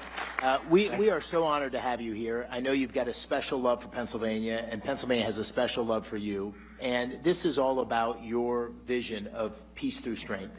And what's happening here at this summit is really all the people we need in the room, the prime contractors, the energy leaders, the emergent technologies, the leaders in labor, the leaders in finance, all the team that needs to be in place to implement your vision. So if it's all right with you, what I'd like to do is turn to the Secretary of War, let him make some remarks, and then draw in some of the business leaders we have here. And I'll say the one little story is when I was on the campaign trail with the president, one time I walked off the stage and he said, you know what I like about you? He said, you don't talk too much. He said, you don't go on and on. There was somebody else there, I won't say who it was, he goes, going on and on. He goes, keep it short. And so we'll all keep it short. Thank you, Mr. President.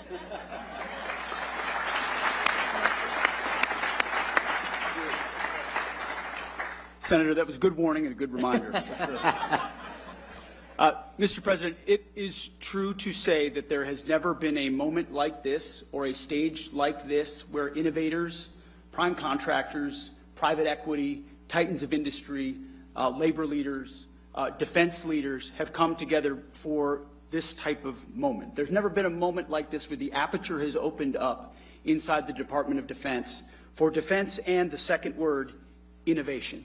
Your demand of me as a business leader and a builder is that we move at the speed of business and competition and speed and scale. And that's what these folks have funded and founded in their companies. But our bureaucracy was built to keep most of you out. And we've been waging a war of attrition against the Pentagon bureaucracy to open up the aperture and make sure competition and speed and innovation and commercial options have a seat at the table. Not just great prime contractors who've been there for a long time, but many of our great companies that make many of our best systems started to look a lot more like the government than they looked like business. And so what the President does behind the Resolute desk with prime contractors, and you've been at those meetings, and I've been at those meetings, and it's a reminder to all of us that our nation needs the best weapons, not tomorrow, but today. And we need these companies not just adding an extra shift to the factory, but investing in another plant and another plant and another manufacturing line, which is what's happening here in Pennsylvania and all around the country. So when you talk about the arsenal of freedom, this is only something that a builder-in-chief could unleash, and you're doing it, sir, on American manufacturing and our industrial base across the country in energy. But in defense specifically, this is a generational investment in the future of our warfighting capabilities that our country has not seen since Ronald Reagan, and this one is bigger. Because what Joe Biden and previous administrations did to our military, you talk about a dead country. Well, we had a dead department, a Department of Defense, that was doing things the old way, sending the same money in the wrong direction, red tape, and monopolizing certain platforms. And you said we won't do it anymore, and the American warfighter requires that we change how we do these things. And we're going to hold the big guys accountable, which is what you do behind the Resolute desk with executive orders and no stock buybacks and no more delays. And we demand that you build new plants. And then we're also going to make sure the new runners, the fast runners, the young guys, the companies, the tech companies, our best innovators have the ability to get into the Defense Department. You shouldn't have to sue your way in to the Department of War, which is what companies in the past have had to do in order to compete. I hope these companies can attest the fact that because of President Trump's leadership, we have an entirely different department.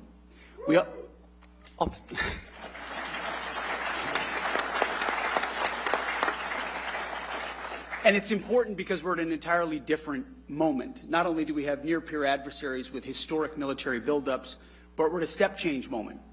AI and frontier models, autonomy, quantum, space, hypersonics, you name it. If you're ahead now and you get ahead of the game, you're going to be way ahead. If you fall behind now, you fall even further behind. The have-nots and the haves, that gap is widening.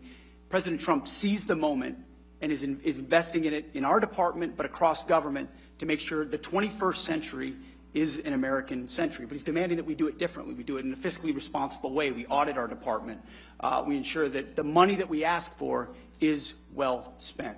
So we've got a different department, a different moment, and thank God we have a different president who rebuilt the military once. He's doing it again and is willing to make a historic investment, $1.5 trillion investment in the War Department to ensure that we outcompete, without question, every other nation on planet Earth, so that things like Venezuela can continue to be done to reestablish deterrence around the world.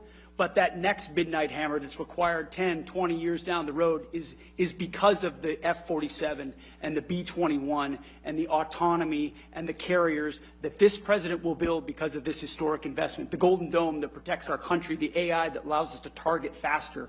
This investment will fundamentally change the battlefield, keep the American people safe now and into the future, and it would not happen with Donald Trump. Mr. President, thank you very much.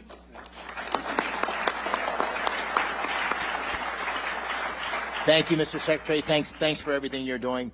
You know, last year, it was almost a year to the day, Mr. President, where you were in Pittsburgh for the Energy and Innovation Summit that Dina and I hosted. And one of the biggest announcements on that day was John Gray, from Blackstone, a $25 billion announcement. And so I thought we might start with a year later, here's where we are. And I think what you're hearing from the business leaders in this room, the people in Pennsylvania, is the amount of investment and the level of activity is on fire. And John's a perfect example of that. So John, if you could just give us a quick update. Sure. It's great to be here in Pennsylvania. President Trump, I want to start by thanking you for the deep commitment to supporting investment in American innovation in infrastructure, AI, and defense. Senator McCormick, I want to commend you once again, and Dina, for hosting a summit here in Pennsylvania focused on the vital national imperatives. We were together a year ago in Pittsburgh. We announced that $25 billion in digital and energy infrastructure. We said we'd do it over a decade. Since then, we've acquired multiple data center sites. We've made enormous progress in our joint venture with local utility PPL, and we're proud to report that we're on track to invest over $40 billion and do it in 5 years.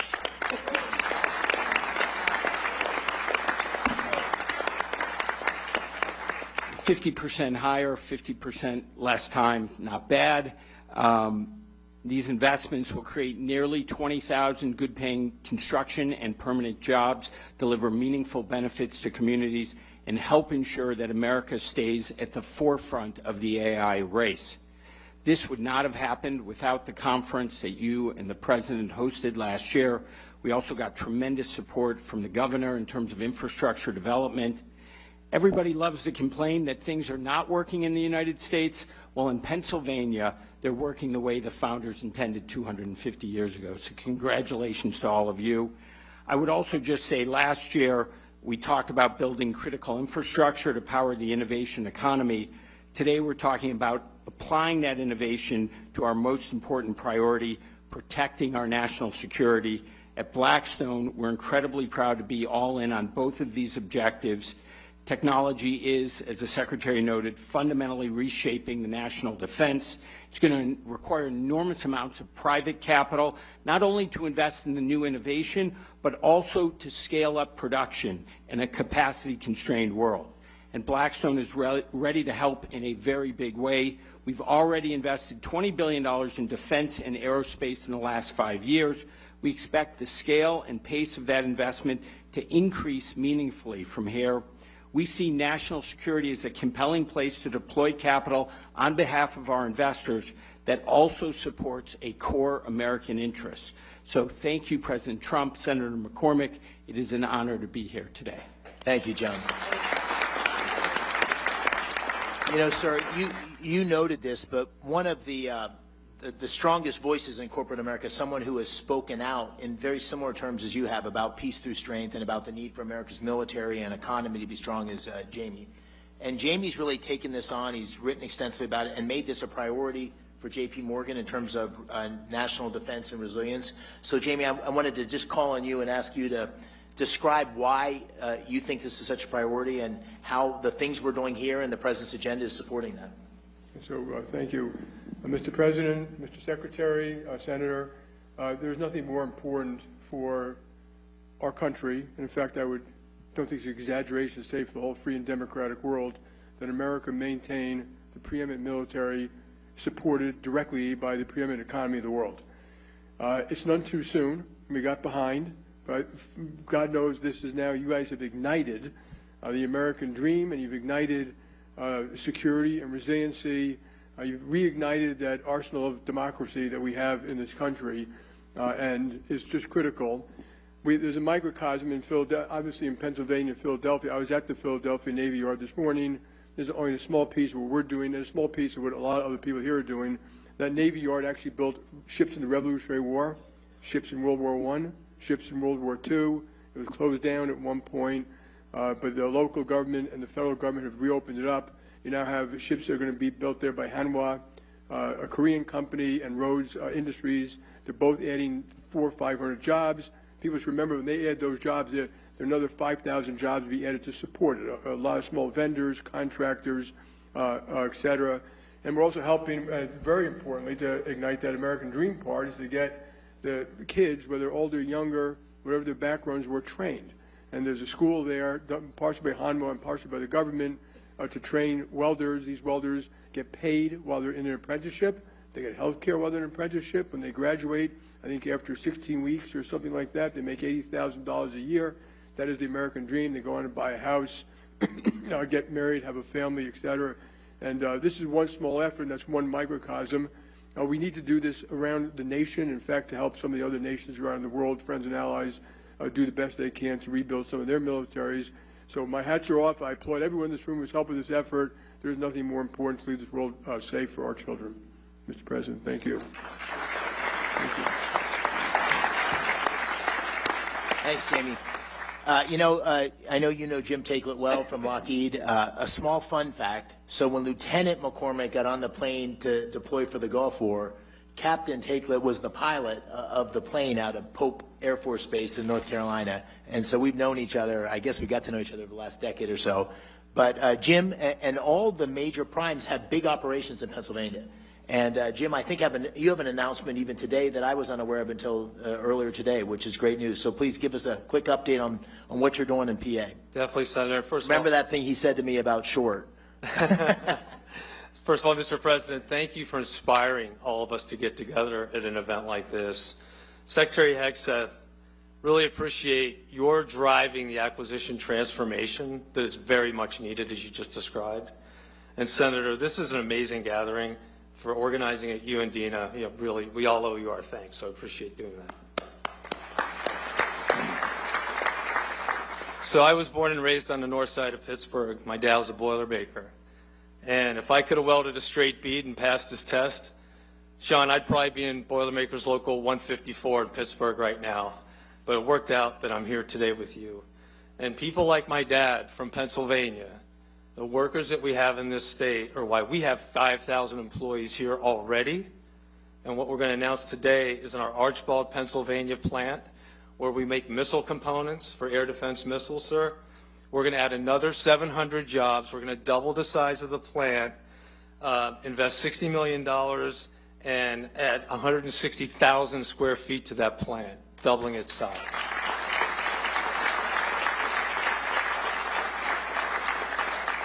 And that's on top of $300 million we just completed investing in our Valley Forge operation, which does strategic missile reentry, among other things. And you know, Mr. President, that we're going to invest upwards of $9 billion in the next 3 years at 20 different sites. Looking forward to showing you some of those plans when you have time.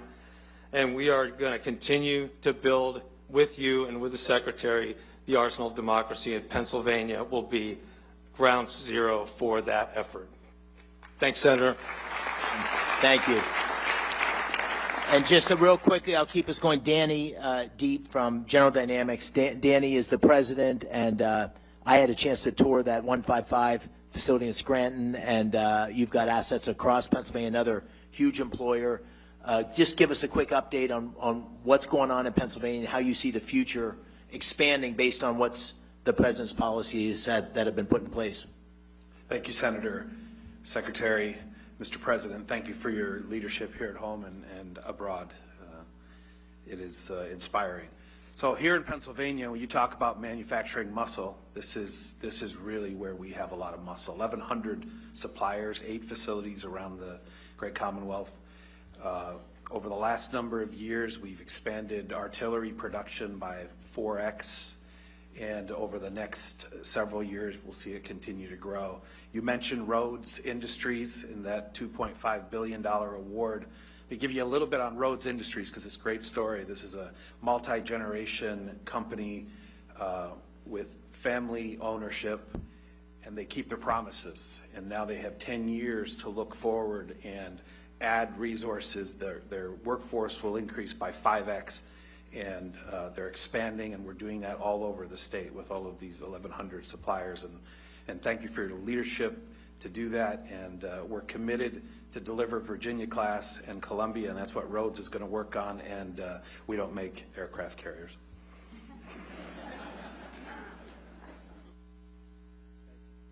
Thank you, Danny. You know, your administration has been very active. The Secretary of the Navy, your Transportation Secretary in the Philadelphia shipyard. What is happening there is magical, and we have Michael Calder here as the CEO of that U.S. operation, but it is with Hanwha's oversight and leadership, we are bringing next generation shipbuilding back to the United States, and it's incredibly exciting. Maybe just give us a quick update on that, Michael. Thank you, Senator. President Trump, I want to start by saying thank you to you and your administration for your leadership on revitalizing the defense industrial base and in revitalizing shipbuilding in the United States. Mr. Secretary, I've been in aerospace and defense industry for decades. This is the most business-friendly, industry-friendly administration we have ever seen. The access, the dialogue between the Pentagon and all of my colleagues in industry is like nothing we've ever seen. We greatly appreciate it. Because of that access, the President's leadership, and the demand signal, Mr. President, that you have sent on defense budget, we now have an environment that Senator McCormick has been able to pull together here where we have defense industry leaning forward, we have private sector, private capital leaning forward. Mr. President, your leadership has led to all of that. We're very grateful for the opportunity to build the radar ships that you announced today. They will be a central part of the defending the homeland from the missile threats that you have also made a priority. As you mentioned, sir, our shipyard in Korea puts out about one ship a week. We have a plan to bring that capability to Philadelphia. You know this better than anybody, Mr. President, but ships win battles, shipyards win wars. And we are going to recreate what has been great in Philadelphia. Philadelphia, home to the nation, home to the Navy, home to naval shipbuilding with the first frigate. It is going to be the home to make American shipbuilding great again, and we're very glad to be part of that, sir. Thank you. Thank you, Michael. And was I right? One ship a year 2 years ago, and the goal was to get to 20 ships a year? Think of it, 1 ship a year to 20 ships a year. That's the path that's happening because of the policies, the emphasis on shipbuilding. We're still not where we need to be, but a huge, huge step forward. You know, this whole summit also, Mr. President, we have the defense primes here, but we have a lot of emergent technologies. There's 130 booths up here, Pennsylvania companies, AI, drones. It's incredible what we're seeing.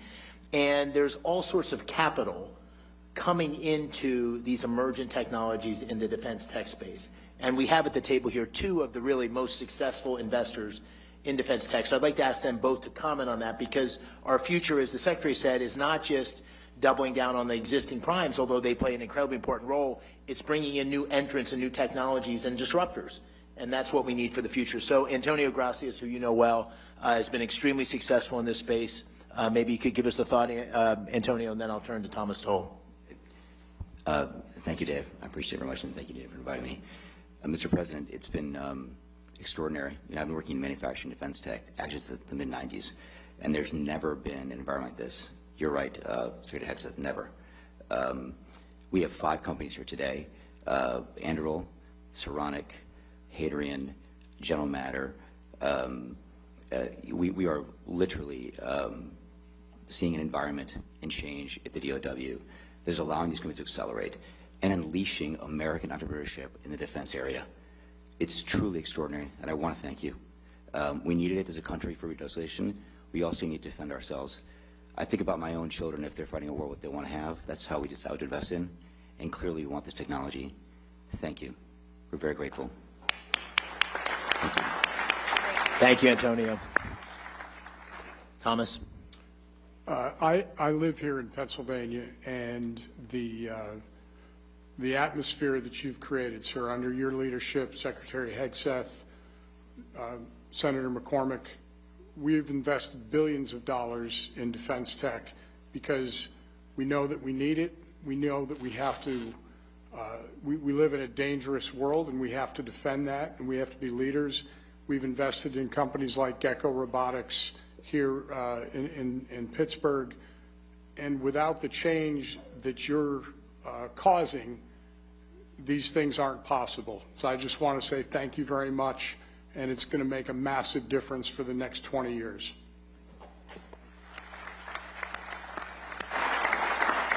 You know, Mr. President, one of the things that you talked about constantly on the campaign trail, and that I tried to talk about as well, and that you've been focused on like a laser, is jobs. And what's happening here in Pennsylvania is that If you go to talk to any manufacturer or any job site, they can't get the skilled workers they need because there's so much new investment and activity going in. So we need to take advantage of this moment and build the workforce. In Pennsylvania, we have an incredibly skilled workforce. As I said earlier, we have 190,000 people that work in the defense industry. We hope that number is going to double over the next 5 or 10 years. But one thing I think we can all agree on is the American dream is going to be pursued and captured by creating these great paying jobs for the next generation of folks. And you know, Sean McGarvey, who has become a friend, I called him during the campaign, and he didn't think you or I was going to win. And we bet a steak dinner, and he ended up losing on that steak dinner and has been a great ally in terms of what we need to do for our workforce to be successful. So, Sean, maybe you could say a few words, what you're seeing and what the workforce of the future needs to look like. Well, thank you, Senator, Mr. Secretary, Mr. President, and the President knows, you know, my business better than I know my business. We've been in the workforce development business when it comes to construction skills for 100+ years. We have 1,600 training centers across the United States. We spend $3 billion of our own money every year. We don't need any money from anybody in the audience, anybody on the podium, the federal government. We got our own. We have 21,000 instructors. We have 300,000 plus people in our programs right now, registered apprenticeship, and we can ramp that up to 1 million. So we can meet the needs of this industry and the other industries, the tech industry, the power generation industry. But what we need is deals, and we need deals way further up the pipeline when other decisions are being made. Our members, you know, have historically been just great patriots in this country, whether it was World War I, World War II, entering the Seabees to build the airstrips and the bases across the world, the Manhattan Project, building Oak Ridge, Savannah River, you name it, and still working in those facilities today, all the way up to COVID, when we had to keep hospitals open, build temporary morgues. It was the members of the building trades that stepped up and did it. So we believe that highly skilled craft workers are a national security issue, and we are prepared to meet any needs necessary right here in Pennsylvania for Senator McCormick or for anybody across this country, and we appreciate the opportunity to do so for our country, Mr. President. Thank you. Thank you, Sean. Thanks for the great support for everything you've done on our workforce. Mr. President, I think I might ask the Secretary, Dan Driscoll, to make a few remarks and maybe close on that. I just want to say this has been an extraordinary event in the Army and the Army War College, which you're here, the 4th president in America's history to visit here since the Revolutionary War, the Carlisle Arsenal, the Army War College, and the Army's been extraordinary. So, Mr. Secretary, first of all, thank you to General Breitenkamp and everybody that made this possible. But maybe give you a word, and I'll close and then turn to the President. Mr. President, Secretary of War Hegseth, your leadership, what it's fundamentally done for the people in my life every day, the American soldier, is you have unleashed them to do what they joined the Army to do, to be ready to fight and win our nation's wars. And we had gotten in their way for the last 30 and 40 years. We had not let all of these entrepreneurs come get in the mud with them and help them change what they could use to fight.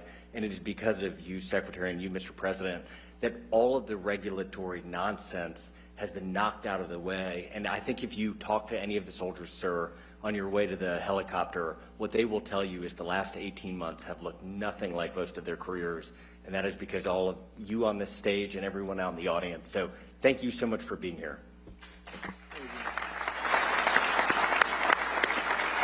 Mr. President, just let me close with the following remarks. I think we're in the middle of an enormous transformation in America that's being led as a result, or taking place as a result, of your leadership.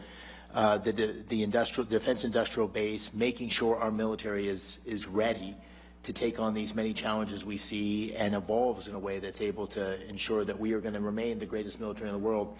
Under your leadership, that's happening. So thank you for that. On a personal note, I want to thank you for coming to Pennsylvania. I know it's hard with your amazing schedule, and you've done this twice. You did it last year, you did it this year. It is a catalyst for action. It's making huge things happen in Pennsylvania. Dean and I are so grateful that you're willing to do this for Pennsylvania and for our country. So thank you. We're eternally grateful, and we really appreciate your leadership.